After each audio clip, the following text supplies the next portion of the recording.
Kas čia per dalykas? Čia yra kripto piniginė. Ledgeris vadinamasis, čia toks vienas iš saugesnių, turbūt, kurį rekomenduoja daugelis kripto fanų.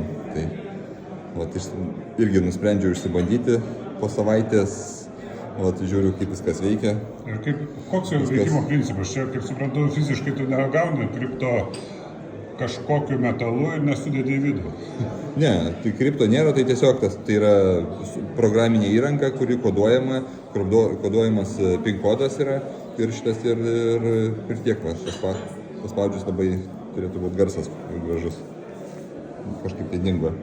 O jeigu ją pamėsi, pavogs, atims, galės nusimti tavo kripto? Ne, jinai yra man labiau kaip generatorius negu kaip saugojimo priemonė. Tai reiškia, kad reikia turėti savo 24 kodus, kuriuos tu savo saugai ir jeigu netyčia pametė, tai su tais kodais gali atstatyti šitos piniginės turinį. Tai baisiau yra pamesti kodus negu pamesti pačią piniginę.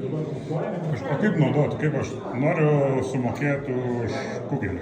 Ką man daryti? Iš šitos kripto piniginės pervedat pinigus į Binance, pavyzdžiui, arba ten į kažkokią kitą kripto keityklą.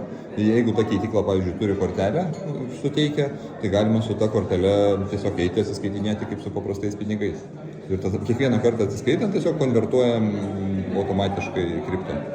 O kaip papildyti? Jeigu žmogus nori to pervesti.